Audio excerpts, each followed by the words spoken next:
नमस्कार दोस्तों, life high education class में आप सभी का स्वागत है, अभिनंदन है।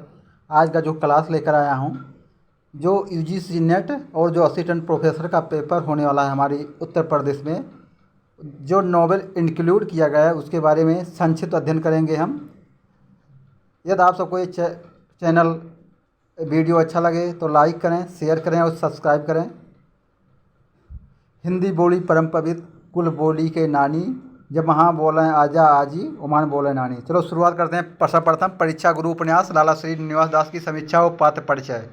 परीक्षा गुरु उपन्यास जो कि लाला श्रीनिवास दास द्वारा लिखित 1882 में प्रकाशित हुई थी। इसे हिंदी का प्रथम मौलिक उपन्यास भी बोला जाता है, जो डॉक्टर आचार्य रामचंद्र शुक्ल ने कहा था। लेखक परिचय। लाला श्रीनिवास बहुभाषी थे, जो कि हिंदी, उर्दू, संस्कृत, फारसी और अंग्रेजी भाषा के जानकार थे।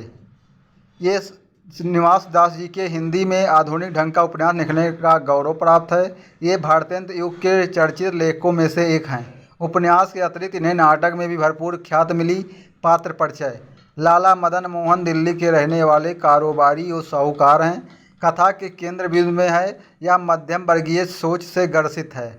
इसमें पश्चिमी सभ्यता से बेहद लगाव है। इसी कारणवश वह संकट में आते हैं और कहानी इनके इर्द गिर्द घूमती है। ब्रज किशोर मदन मोहन का सच्चा मित्र है, जो कि बुद्धिमान और पेशे से वकील है। इनके ही कारण लाला मदन मोहन संकटों से बाहर आते हैं। परीक्षा गुरु उपन्यास की समीक्षा।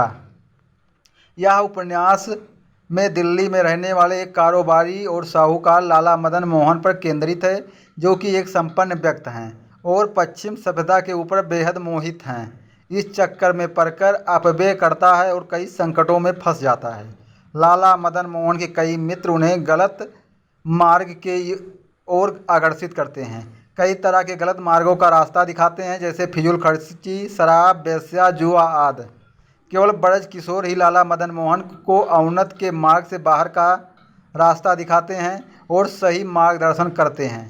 इस उपन्यास के माध्यम से लेखक यह बताना चाहता है कि स्वार्थी मित्र विपत्ति के समय साथ छोड़ देंगे और सच्चा मित्र ही तब तक साथ निभाएगा, अर्थात सच्चे मित्र की पहचान विपत्ति में ही होती है। उपन्यास में लाला मदन मोहन महाजनी संस्कृति के प्रतीक हैं, जो सामंतवादी प्रवृत्ति से जकड़े हुए हैं। उपन्यास में देश की चिंता की गई है। हमें अपनी पूंजी का संरक्षण करना चाहिए और देश हित में ही खर्च करना चाहिए। लेखक ने इस ओर भी ध्यान आकर्षण किया है कि व्यापार जो कि निरंतर बढ़ती हुई शक्ति है, वह चापलूसों और सामंती अविवेक से घिरी हुई है। देश को प्रगति के मार्ग की ओर अग्रसर करवाने के लिए इसी कुप्रवृत्तियों से ढेकों मुक्त करवाना होगा। परीक्षा गुरु के पात्रों, उनके कार्य व्यापारों को यथार्थता, वास्तुशिल्प की नवीनता और भाषा संबंधी यथार्थवादी दृष्टिकोण के कारण यह रचना उपन्यास के अधिक निकट है। फिर आते हैं शेखर एक जीवनी उपन्यास आज्ञे की समीक्षा और पात्र। शेखर एक जीवनी उपन्यास आज्ञे की बहुचर्चित मनोवैज्ञानिक उपन्यास है। यह उपन्यास दो भागों में विभक्त है। पहला भाग उत्थान और दूसरा उत्कर्ष है। पहला भाग 1940 में और दूसरा भाग 1944 में प्रकाशित हुआ। ये मालूम होना चाहिए। उपन्यास के प्रथम भाग को 4 खंडों में बांटा गया है। प्रथम उषा और ईश्वर, दूसरा बीज और अंकुर, तीसरा प्रकृति और पुरुष, चौथा पुरुष और परिस्थिति। उपन्यास के दूसरे भाग को भी 4 खंडों में ही बांटा गया है। पुरुष और परिस्थिति, बंधन और जिज्ञासा, शशि और शेखर तथा धागे, रस्सियाँ, गुज्जर। उपन्यास का आरंभ ईश्वर को लेकर प्रश्न, आकुलता तथा समापन उलझन और द्वंद्व में हुआ है। इसमें जीवनी प्रधान मनोवैज्ञानिक उपन्यास कहना अधिक उचित होगा। ईश्वर के प्रति अनास्था, भयभीत करने वाली वस्तुओं को देख कर घबराना, ईश्वर के अस्तित्व पर घर वालों से सवाल करना, माँ के प्रति घृणा तथा घटनाओं का वर्णन किया गया है। लेखक परिचय। सच्चिदानंद हीरानंद वात्स्य आज्ञे हिंदी के प्रसिद्ध साहित्यकार हैं। इन्हें कवि, ललित निबंधकार, संपादक तथा सफल अध्यापक के रूप में जाना जाता है। इन्होंने हिंदी कथा की साहित्य को एक महत्वपूर्ण आयाम दिया है। इन्होंने मनोवैज्ञानिक उपन्यासों के क्षेत्र में एक अनूठा कार्य किया है। पात्र। शेखर मुख्य पात्र है, जो कि शेखर एक जीवनी उपन्यास का केंद्र बिंदु है। इसका स्वभाव विद्रोही है, बंधन से घृणा करता है और बंधन मुक्त रहना चाहता है। सरस्वती शेखर की बहन है, जो कि शेखर के प्रेरक एवं गुरु भी है। शारदा मद्रासी परिवार की लड़की है, जो स्वभाव चंचल तथा स्पष्टवादिता है। शेखर इसकी ओर बहुत आकर्षित होता है। शश शेखर की मौसेरी बहन है। इसके प्रति भी शेखर आकर्षित होता है और संघर्ष का सामना करने वाली नारी है। अतिरिक्त पात्र शेखर की मां मणिका तथा शांति। शेखर एक जीवनी उपन्यास की समीक्षा। शेखर एक जीवनी उपन्यास में पूर्व दीप्त फ्लैशबैक पद्धति को अपनाया गया है। इस उपन्यास की कथा शेखर की मन स्थिति के अनुसार चलती है। शेखर जन्मजात विद्रोही स्वभाव का था। समाज में व्याप्त रूढ़िगत मान्यताओं और परंपराओं की परत है। समाज के नियमों के कारण अपने आप को बंधन में नहीं रखना चाहता है। शेखर को ईमानदार और जिज्ञासु व्यक्ति के रूप में प्रस्तुत किया गया है। उसमें अहम भाव की प्रबलता है तथा उसका व्यक्तिगत काम भावना से परिचालित है। एक स्वतंत्र व्यक्ति के रूप में रहना चाहता है, अपने मन में उठे सवालों के जवाब चाहता है तथा प्रेम चाहता है। उपन्यास में घटनाओं की अधिकता होने के बावजूद शेखर का व्यक्तित्व स्थिर रहता है। आगे ने शेखर की गूढ़तम प्रवृत्तियों को चित्र करने के लिए सूक्ष्म और कलात्मक प्रयोग किया है। शेखर के पात्र को फांसी जैसी विकट परिस्थितियों में अतीत के जीवन को जीने की प्रेरणा देकर उसे सफल बना दिया गया है। शेखर के स्वप्न के द्वारा उसके भूतकाल के जीवन और वर्तमान जीवन तथा भविष्य के जीवन की दिशाओं को समझाया गया है। इस स्वप्न के माध्यम से ही पाठक शेखर के समस्त जीवन के बारे में जानकारी प्राप्त करता है। उस समय की राजनीतिक गतिविधियाँ और सामाजिक यथार्थ के माध्यम से स्वतंत्रता एवं क्रांति की सोच पर भी विचार किया गया है। स्वाधीनता के पूर्व की परिस्थितियों का भी परिचय किया गया है। उपन्यास में मृत्यु, अहिंसा, स्वतंत्रता, प्रेम आदि पर विचार व्यक्त किया गया है। संपूर्ण उपन्यास में शेखर के जीवन की सारी समस्याओं को सुझाया गया है। अहम भाव, भय तथा नारी पुरुष से जुड़ी काम वर्जनाओं को बेहद सटीकता से पिरोया गया है। शिल्पगत विशेषताएं, आगे ने बिंब और प्रतीकों का उपयोग इसमें मिलता है। काव्य भाषा भी प्रयुक्त हुई है। अलंकारों का भी उपयोग हुआ है। कथा के अंत में प्रतीकात्मक भाषा का प्रयोग हुआ है। शेखर एक जीवनी उपन्यास ऐसा मनोवैज्ञानिक उपन्यास है जो हिंदी उपन्यासों को नई दिशा और नए उपन्यासकारों को प्रेरणा प्रदान की है। महिला आंचल उपन्यास। महिला आंचल उपन्यास की शुरुआत 1946 में बिहार के एक पिछड़े गांव मेरीगंज में मिलिट्री के आने से होता है। ये 1954 में प्रकाशित हुआ था। रेरू जी ने बहुजनों की आर्थिक और सामाजिक समस्याओं को बेहद गहराई से समझकर उनके हर पक्षों को उजागर किया। 1946 में उपन्यास के घटनाक्रम को आरंभ करते समय रेरू ने 1982 के जन आंदोलन के प्रभाव और पृष्ठभूमि को भी साथ ही चित्रित करते हैं। गांव की समान रूपरेखा और उसका इतिहास और विकास आगे चलकर बताते हैं। गांव की सामाजिक पृष्ठभूमि, उसका जातगत विभाजन, उसका मानसिक पिछड़ापन वो प्रथम अध्याय में ही बता देते हैं। समीक्षा। महिला आंचल उपन्यास के लिए फणीश्वर रेरू को पद्मश्री से सम्मानित किया गया था। यह हिंदी का प्रतिनिधि आंचलिक उपन्यास है। इसके कथ्य में आंचलिकता की सारी विशेषताएं मिलती हैं जो उपन्यास को आंचलिक होने का दर्जा दे सके। महिला आंचल में बिहार के पुरिया जिले के मेरीगंज गांव की कथा है। इस उपन्यास का उद्देश्य आंचल की समस्याओं को सबके सामने लाने का रहा है। इस अंचल की सुंदरता व कुरूपता दोनों का चित्र मिलता है, जिसमें जातवाद, अफसरशाही, अवसरवादी राजनीति, मठों व आश्रमों का पखंड भी दर्शाया गया है। वस्तु और शिल्प दोनों ही आधारों पर यह उपन्यास सबसे अलग है। इसमें एक नए शिल्प में ग्रामीण जीवन को दिखाया गया है। इसकी सबसे बड़ी विशेषता है कि इस उपन्यास का कोई नायक नहीं है, बल्कि पूरा अंचल ही इसका नायक है। मिथिलांचल के प्रदेश के ऊपर रचित कथा में अंचल की भाषा का अधिक उपयोग है, जो कि वहाँ के पर्व, त्यौहार, रीति रिवाज, सोच विचार को ज्यों का त्यों दर्शाया गया है। लेखक परिचय।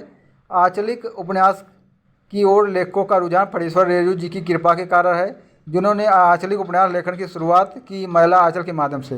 इन्होंने आंचलिक जीवन की हर कोने का जिक्र अपने उपन्यास में किया है। पाठकों को बांध कर रखने की उनमें एक चमत्कारी कला है। इनको जितनी प्रसिद्धि महिला आंचल के कारण मिली, उतनी और किसी कृति से नहीं प्राप्त हुई। पात्र परिचय। डॉक्टर प्रशांत एक युवा डॉक्टर हैं जो अपनी शिक्षा हाल में पूर्ण करके इस गांव की कार्यभूमि को के रूप में चुना है। एक मुख्य पात्र कमली मुख्य नारी पात्र है, जो कि एक अज्ञात बीमारी से ग्रस्त है। विश्वनाथ मालिक कमली की पिता हैं, जो कि एक जमींदार हैं। महिला आंचल उपन्यासकार का सार। उपन्यास का मुख्य पात्र डॉक्टर प्रशांत बनर्जी है, जो पटना के मेडिकल कॉलेज से शिक्षा प्राप्त कर मलेरिया और काला अजर पर शोध करने मेरीगंज आते हैं। मलेरिया केंद्र खुलने से संपूर्ण गांव में हलचल मच जाती है। लोगों में अविश्वास को लेकर बड़ी आस्था दिखाया गया है, जिसमें झाड़ फूक, टोना टोटका, भूत प्रेत आदि पर विश्वास दिखाई देता है। जात व्यवस्था का भी बोलबाला दिखता है। डॉक्टर प्रशांत कमली से प्रेम होता है और साथ ही साथ लोगों की स्थिति से रूबरू होकर उनमें राजनीतिक चेतना का जागृत करता है। कमली एक कोमल हृदय वाली स्त्री है, जो अपने अभिभावकों को किसी भी कष्ट में नहीं डालना चाहती है। कमली के पिता विश्वनाथ मालिक गांव के तहसीलदार हैं और बाद में इसे छोड़ कांग्रेस में शामिल हो जाते हैं। ये जमींदारी प्रथा के प्रतीक हैं। विश्वनाथ मलिक के चरित्र में दंड दिखाया गया है। नेता होने पर गंभीर होते हैं, वहीं घर पर एक हंसोड़ और समझदार व्यक्ति बन जाते हैं। महिला आंचल में संपूर्ण समाज जात व्यवस्था में जकड़ा हुआ है और जातगत झगड़े आम बात हैं। जातगत शक्ति संतुलन भी सामाजिक संरचना ही करता है। प्रत्येक जात का अलग टोला है। दलितों के टोले में सवर्ण तभी प्रवेश करते हैं जब उनका कोई स्वार्थ हो। छुआछूत का वातावरण है। भंडारे में सब जात के अनुसार बैठ के खाते हैं। लेखक ने आर्थिक समस्या को मेरीगंज की सबसे बड़ी समस्या माना है। यह भी कहा गया है कि जब तक गरीबी और जहालत समाप्त नहीं होगी तब तक ये अंचल मैला ही रहेगा। लेखक ने डॉक्टर प्रशांत का चरित्र में यह दर्शाया कि वह पैसे कमाने नहीं बल्कि बीमारी का इलाज खोजने आया है। आकर्षक प्रस्ताव को ठुकराकर उसने जानकर यह गांव चुना है, किंतु बाद में गांव की स्थिति से वाकिफ होकर सोचने लगा कि जिनके लिए जीवन का अर्थ भूख और बेबसी है, उसके लिए दवाई किसी काम की नहीं है। उसके लिए बेहतर यही है कि वह भूख और बेबसी के स्थान पर मलेरिया से बेहोश होकर शांतिपूर्ण मृत्यु प्राप्त कर तो सके। शिल्पगत विशेषताएँ। कथानक में कई कथाएँ हैं। चरित्र प्रायः स्वाभाविक हैं। चरित्र परिवर्तनशील है। भाषा सृजनात्मक और प्रयोगशील है। लेखक ने सरल और संजीव भाषा में प्रचलित लोक कथा, लोकगीत, लोक संगीत के साथ तत्कालीन सामाजिक राजनीतिक परिवेश को इस उपन्यास के माध्यम से प्रस्तुत करते हैं। इससे पता चलता है कि आंचलिक जीवन स्थिर नहीं होता है, इसमें निरंतर और प्रवाह होता है। सोच व्यंग्यात्मक शैली में उपन्यास की रचना की गई है। फिर आते हैं बाणभट्ट की आत्मकथा उपन्यास हजारी प्रसाद द्विवेदी की समीक्षा और पात्र परिचय। बाणभट्ट की आत्मकथा उपन्यास में इतिहास और कल्पना का ऐसा सुंदर संबंध है कि दोनों एक दूसरे के पूरक बन गए हैं। इसका संबंध संस्कृत के सुप्रसिद्ध कवि बाणभट्ट से है, जो कि कथात्मक शैली में लिखी गई है। संपूर्ण उपन्यास 20 उच्छ्वासों में बटा है। बाणभट्ट की आत्मकथा उपन्यास में बाणभट्ट कालीन 7वीं शताब्दी की हर्ष युग के सामाजिक, राजनीतिक, धार्मिक तथा आर्थिक स्थिति के ऐतिहासिक तथ्यों पर प्रकाश डाला गया है। इसे हर्षकालीन सभ्यता और संस्कृति का एक जीवन दस्तावेज माना जाता है। इसमें भारत में तात्कालीन पनप रही प्रवृत्तियों का लेखक ने यथार्थ चित्र किया है। लेखक परिचय। बाणभट्ट की आत्मकथा उपन्यास द्विवेदी जी का पहला उपन्यास है। आचार्य हजारी प्रसाद द्विवेदी हिंदी सहित जगत के श्रेष्ठ रचनाकार हैं। ये एक निबंधकार, निष्पक्ष आलोचक और मानवतावादी उपन्यासकार हैं। संस्कृति के साथ साथ इतिहास के पक्ष को उजागर कर के उन्होंने अपने रचनाओं को निखारा है। उनके उपन्यास ऐतिहासिक तथ्यों पर आधारित कम परंतु ऐतिहासिक वातावरण एवं देश काल पर आधारित हैं। पात्र परिचय। बाणभट्ट प्रधान पात्र तथा बाणभट्ट की आत्मकथा उपन्यास का नायक है, जो कि संस्कृत का कवि है। उसका चरित्र साहसी, विवेकशील, भावुक और संघर्षशील है। भट्टिनी प्रमुख नारी पात्र है। देवपुत्र तुवर मिलिंद की रूपवती कन्या है, जिसका अपहरण हो जाता है। यह बाणभट्ट से प्रेम करती है। निपुणिका यह एक अस्पृश्य जात की कन्या है, जिसका विवाह कांदबिक वयस के साथ होता है। यह विवाह के 1 वर्ष बाद ही विधवा हो गई थी। यह एक कुशल अभिनेत्री भी है, जो बाणभट्ट से प्रेम करती है। अतिरिक्त पात्र सुचरिता, अघोर भैरव, राजश्री, कुमार कृष्णवर्धन आदि। बाणभट्ट की आत्मकथा उपन्यास की समीक्षा। बाणभट्ट की आत्मकथा उपन्यास में 7वीं सदी में लोग कर्म फल और पुनर्जन्म में विश्वास न रखकर भाग्यवाद पर विश्वास करने लगे थे। धर्म का रूप विकृत हो गया था, जिसमें भ्रष्टाचार और पाखंड बढ़ रहा था। धर्म के साये में अनैतिक कार्य हो रहे थे। नारी के प्रति लोगों का दृष्टिकोण भोगवादी था। लुटेरों द्वारा अपहरण करके उन्हें राजाओं के अंतःपुर में बेच दिया जाता था। नारी के प्रति सम्मान भाव समाप्त हो चुका था। बाणभट्ट की आत्मकथा उपन्यास में नैतिकता पर विशेष बल है। लेखक ने विवेक और बुद्धि का उपयोग सही गलत का निर्णय करने के लिए कहा गया है। विवेक को उन्होंने लोक शास्त्र तथा गुरु से भी ऊपर स्थान दिया है। व्यक्ति को विवेक, करुणा और साहस जैसे गुरुओं को अपने भीतर विकसित करने का ज्ञान देते हैं। बाणभट्ट की आत्मकथा उपन्यास के काल में सभी कला के रूप में अपने शिखर पर थे। समाज में कवियों, कलाकारों का सम्मान था। नाटक, काव्य, संगीत, चित्र, मूर्तिकला को लोग विनोद तथा उपयोगितावादी दोनों नज़रों से देखते थे। अभिनय के लिए प्रेक्षागृह बने हुए थे। राज दरबार में संगीत, नृत्य तथा काव्य का बोलबाला था। कलाकारों और कवियों को भी विशेष सम्मान प्राप्त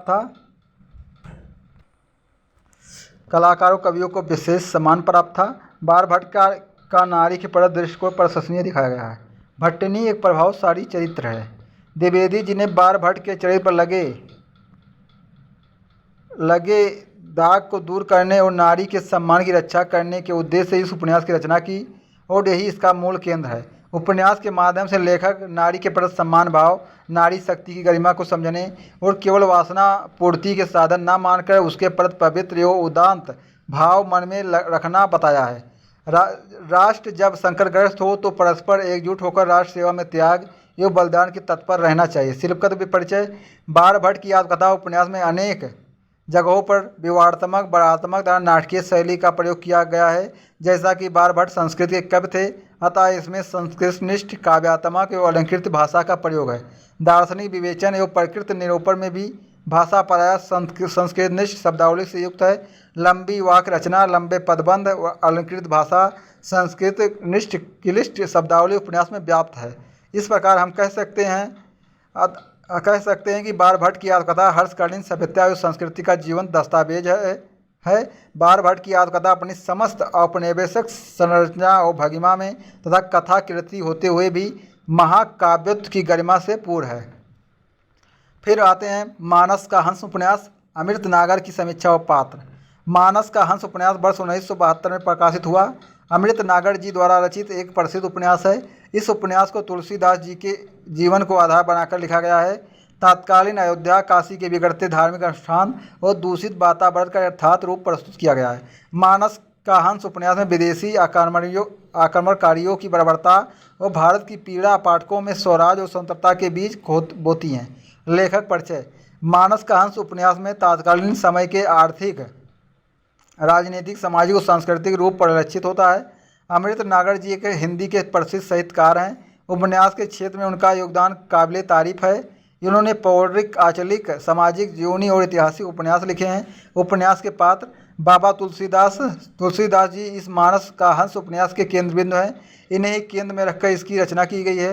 रत्ना तुलसी जी की पत्नी है, जो एक रूपवती है। तुलसीदास जी अपनी पत्नी के प्रेम से आसक्त हैं। अन्य पात्र मैना कहारिन, श्यामों की बुआ, संत बेनी माधो, रामू द्विवेदी, पंडित गणपत उपाध्याय। मानस का हंस उपन्यास की समीक्षा। मानस का हंस उपन्यास में तुलसीदास जी को एक समान मनुष्य के रूप में दिखाया गया है। इस उपन्यास में तुलसीदास के बचपन से लेकर राम नाम के मार्ग से लीन होने तक की कथा है। हालांकि इनका बचपन संघर्षों से भरा था। इन्हें हिंदी उपन्यासों की श्रेणी में क्लासिक का दर्जा प्राप्त है। तुलसीदास जी के जन्म से लेकर मृत्यु तक की सारी घटनाओं को सुंदर प्रस्तुतिकरण है। इसमें कुछ काल्पनिक कथाओं का भी समावेश मिलता है। इसे नागर जी ने अपनी लखनवी शैली में लिखा है। तुलसीदास जी का जन्म बड़े ही संकटग्रस्त समय में हुआ था, जब देश मुगलों के पंजों में फंसा हुआ था, युद्ध की स्थिति और सत्ता का परिवर्तन हो रहा था। जन्म के पश्चात माता की मृत्यु और पिता द्वारा न अपनाने के कारण बचपन अभावग्रस्त था। तुलसीदास ने बाबा नरहरदास से दीक्षा प्राप्त की और फिर शेष काशी में प्राप्त की। नरहरदास की मृत्यु के बाद उनका आकर्षण मोहिनी के प्रति हुआ, पर संरक्षिका के डांट लगाने के बाद वो यात्रा की ओर प्रस्थान कर गए। मानस का हंस उपन्यास के पश्चात उन्होंने कई ग्रंथों की रचना की, जैसे रामचरितमानस, रचना जानकी मंगल, कवितावली, विनय पत्रिका आदि। राजा भगत नामक भक्त के संपर्क में आकर वो राम भक्ति की ओर अग्रसित हुए। मथुरा, सोरो, अयोध्या होते हुए वो राजापुर पहुँचते हैं। राजापुर के पंडित दीनबंधु तुलसीदास के चरित्र से खुश होकर अपनी पुत्री रत्नावली का विवाह तुलसीदास से करवा देते हैं। रत्नावली एक पति पवित्रता, ज्योतिष शास्त्र ज्ञानी स्त्री थी। पति के प्रेम ही उन्हें पत्नी के फटकार का कारण बना और उससे वो सांसारिक मोह माया से दूर हो गई।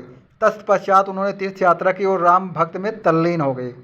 जिस वक्त वो रामचरितमानस की रचना कर रहे थे, उस वक्त उन्हें काशी के पंडितों के तिरस्कार का सामना करना पड़ा। तब तक उनकी पत्नी का देह अवसान हो चुका था। फिर वो राम कथा का प्रवचन चित्रकूट में करने लगे। फिर वो काशी में ही विनय पत्रिका का अंतिम पद लिखते हुए 80 घाट पर ही उनकी मृत्यु हो गई। इस उपन्यास में अमृत नागर जी ने तुलसी की आंतरिक और बाहरी संघर्षों को भरभाट दर्शाया है। तुलसीदास एक आम मनुष्य की भात जीवन के दंत जिन्हें लड़ते हुए रचना करते हैं। पुत्र और पत्नी, अपने सबसे प्रिय लोगों को त्यागना किसी और वह मनुष्य के लिए कितना कठिन रहा होगा।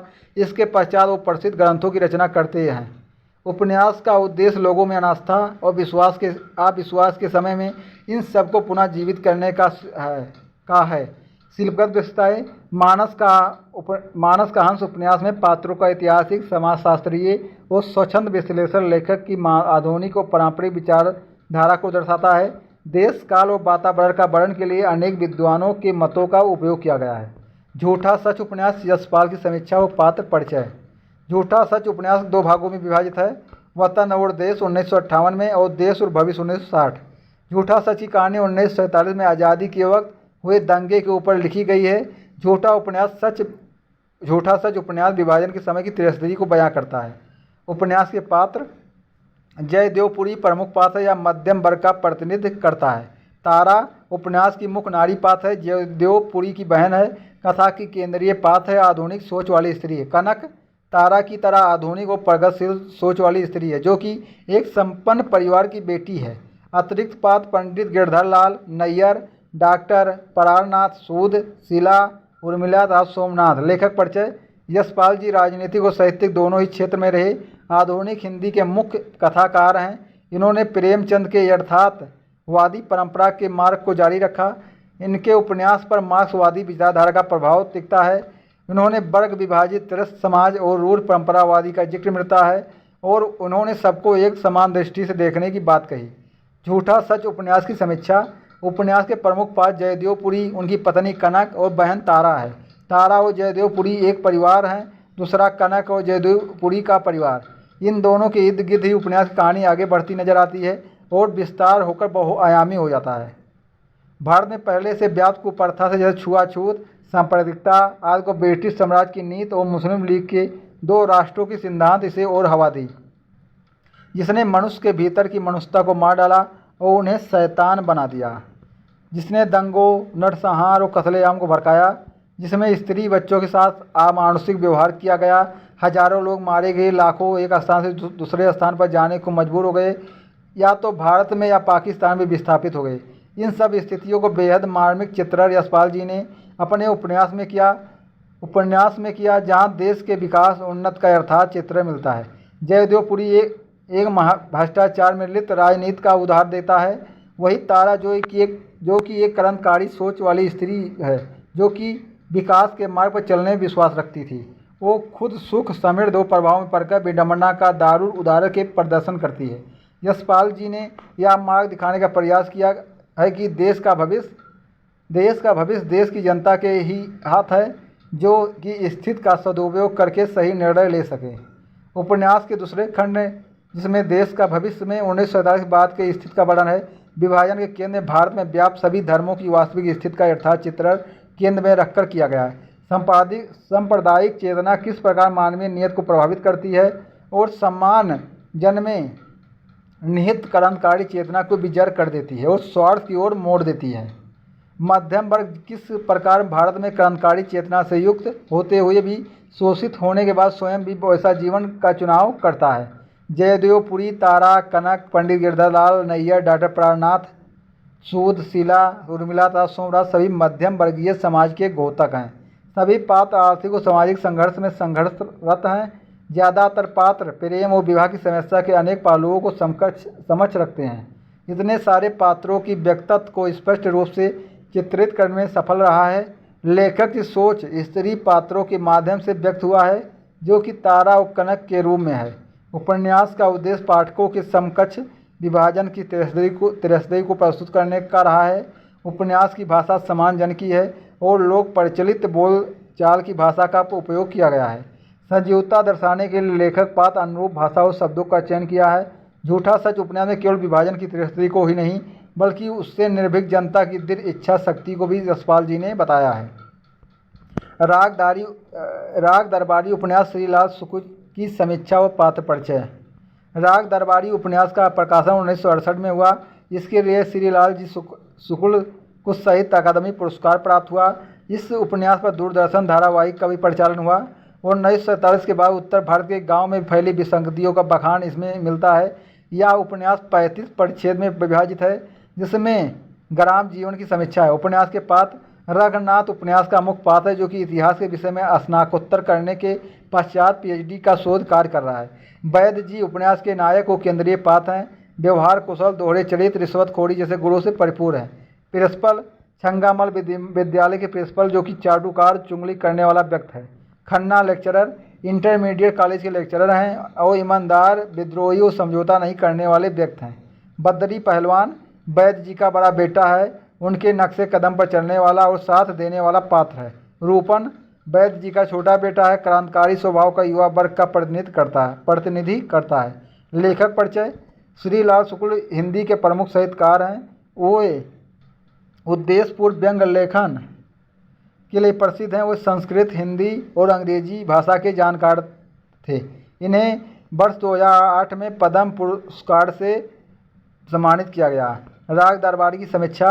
राग दरबारी उपन्यास एक व्यंग्यात्मक उपन्यास है।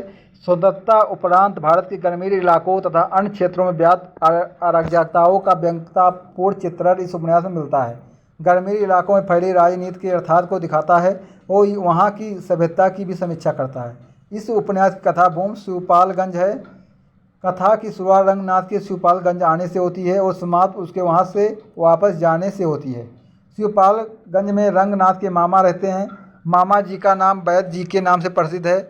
आदर्श और यथार्थवाद के बीच का द्वंद्व इस उपन्यास में मिलता है। जब रंगनाथ को किताबों में पढ़ी बातों को धरातल पर कोई भी औचित्य नहीं दिखाई पड़ता है, तब उसे हर संस्था भ्रष्ट लगती है। वह इस व्यवस्था को ठीक करने की कोशिश करता है, लोगों को अन्याय के विरुद्ध जागरूक करने का कार्य करता है।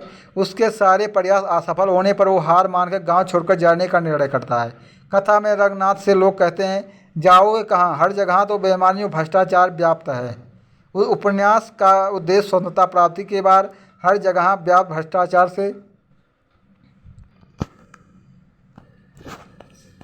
वैद्य जी के पात्र के द्वारा उनके जैसे भ्रष्टाचारी और ढोंगी व्यक्ति की वास्तविकता को दिखाया गया है। ऐसे व्यक्ति हर युग में होते रहेंगे। वैद्य जी के माध्यम स्वार्थी, सत्ता लोभी और दिखावे के संत का भंडाफोड़ किया गया है, जो कि प्रत्येक अनिष्ट कार्य में संलिप्त होते हैं। दूसरी ओर वही व्यक्ति प्रेम, अहिंसा, गीता और सत्य की बातों से लोगों को रिझाने का कार्य करते हैं। राग दरबारी का उपन्यास पहला ऐसा उपन्यास है जिसमें शुरुआत से अंत तक पात्र और कथा व्यंग्य से परिपूर्ण है। वैद्य जी इतिहास के भी शिक्षक हैं और शिक्षक जो गेहूँ पीसने की चक्की भी चलाते हैं। पढ़ाते वक्त यदि बिजली आ जाए तो वह क्लास छोड़ गेहूँ पीसने चले जाते हैं। प्रिंसिपल ने 10वीं के छात्रों को इंटर वाले छात्रों के साथ बिठाने के लिए शिक्षक से कहा, तो शिक्षक की आपत्ति पर प्रिंसिपल का जवाब था कि जिस तरह अपर और लोअर क्लास में यात्री एक ही बस में सफ़र करते हैं, उसी तरह लड़के भी साथ साथ पढ़ लेंगे। राग दरबारी उपन्यास की शिल्पगत विशेषता। आंचलिक संदर्भ में व्यंग्य और प्रतिमात्मक भाषा की तीव्रता इस उपन्यास में प्रदर्शित होती है। लखनऊ नगर के ग्रामीण अंचल के शिवपालगंज की बोलचाल की भाषा इसमें परिलक्षित होती है। समान सरल हिंदी होते हुए भी भाषा में स्थानीय शब्दों की प्रचुरता दिखती है। हालांकि अंचल का सीधा जिक्र नहीं मिलता है, पर इसके प्रवेश भाषा के अनुसार ये कुछ अंचल के समतुल्य जान पड़ते हैं। उन्नाव, फतेहपुर और रायबरेली। जिंदगी नामा उपन्यास कृष्णा सविता की समीक्षा और पात्र परिचय। सन 1989 में प्रकाशित हुआ जिंदगी नामा उपन्यास के लिए कृष्णा सविता जी को 2017 में ज्ञानपीठ पुरस्कार से सम्मानित किया गया, जो कि एक आंचलिक उपन्यास है जिसमें पंजाब में रहने वाले लोगों की जिंदगी का यथार्थ चित्रण किया गया है।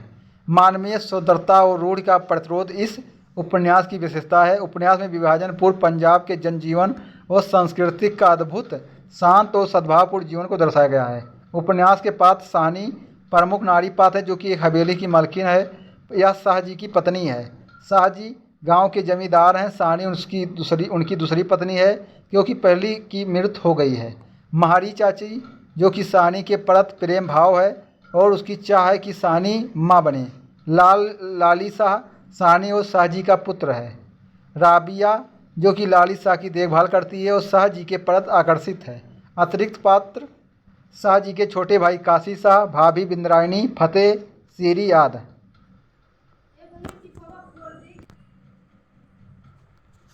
कृष्णा सविता अविभाजित पंजाब मूल की लेखिका हैं। इन्होंने अपने उपन्यास में सामाजिक रूढ़िगत परंपरा, रीति रिवाज का बेहद मार्मिक चित्र किया है। स्त्री की आवाज़ बनने का कार्य उन्होंने किया है। उनके स्वतंत्र होने की बात की है। उन्होंने प्रगतिशील विचारों का समर्थन किया है, अंधविश्वास का खंडन किया है और समाज सुधार की बात की है। जिंदगी नामा उपन्यास की समीक्षा। लेखिका ने पंजाब के डेरा जट्टा गांव की यादों को दृश्य के माध्यम से इस उपन्यास में प्रस्तुत किया है। जिंदगी नामा उपन्यास अन्य उपन्यासों से भिन्न है। इसमें ना नायक है, ना खलनायक है, ना नायिका, केवल लोगों की बात की गई है। कथानक धरती से जुड़ा हुआ है। कथा की मात्रा कम है किंतु दृश्यों का कई क्रम है। डेरा जट्टा गांव में बसे हिंदू, मुस्लिम और सिख समुदाय के जिंदगी को इस उपन्यास में बयां किया गया है। उपन्यास में कहानी शाह जी के परिवार के आसपास ही होती दिखाई पड़ती है। शाह जी की गांव में बहुत प्रतिष्ठा है और वहां के जमींदार हैं। शाहनी उनकी दूसरी पत्नी है जो कि एक साफ दिल स्त्री है जिसमें संतान होने में दिक्कत हो रही है। इस उपन्यास में सभी धर्म के लोग एक दूसरे के साथ मिलजुल कर रहते हैं, एक साथ खुशियों में शामिल होते हैं। उपन्यास में प्रेम कथाओं का जिक्र मिलता है। लोहड़ी, ईद, दशहरा, बैसाखी, इन सभी का चित्र उपन्यास में मिलता है। लेखिका ने अपनी लेखनी से लोगों के जीवन शैली को जीवंत रूप दे दिया है। तत्कालीन समाज की कुरीतियों को इंगित किया गया है, जैसे लड़की के जन्म की खुशी, अंधविश्वासों को भी दिखाया गया है, जिसमें बुरी नज़र से बचाने के लिए काले टीके का प्रयोग, जच्चा के सिरहाने लोहा रखना, बच्चे के मदरसे जाते वक्त 7 घरों से भिक्षा मांग शिक्षा पूरी करना आदि जीवन के हर पहलू का यथावत वर्णन किया गया है।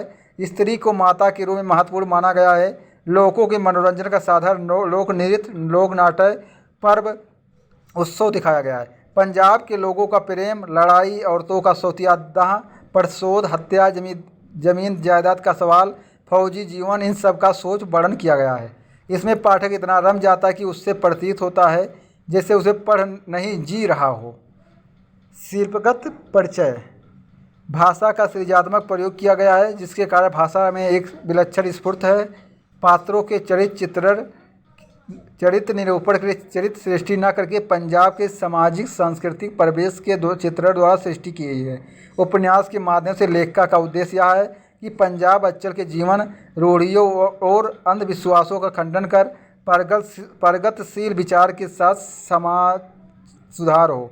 लेखिका ने बताना चाहा कि बंटवारा एक ज़मीन के टुकड़े का केवल 2 कर देने की बात भर नहीं है, बल्कि एक आपसी वैमनस्यता को जन्म देती है। इस उपन्यास में कृष्णा सुविधा जी ने अपनी लेखनी में एक नया प्रयोग किया और पंजाबी लहजे और साहसिक वर्णन का रचनात्मक ढंग से वर्णन किया है। फिर आ जाते हैं आपका बंटी उपन्यास मन्नू भंडारी की समीक्षा और पाठ परिचय। आपका बंटी उपन्यास बाल मनोविज्ञान पर लिखा एक बहुचर्चित और कालजी उपन्यास है। आपका बंटी उपन्यास का प्रकाशन 1989 में हुआ। माँ बाप के झगड़े के मध्य किस परिस्थितियों में एक बच्चे का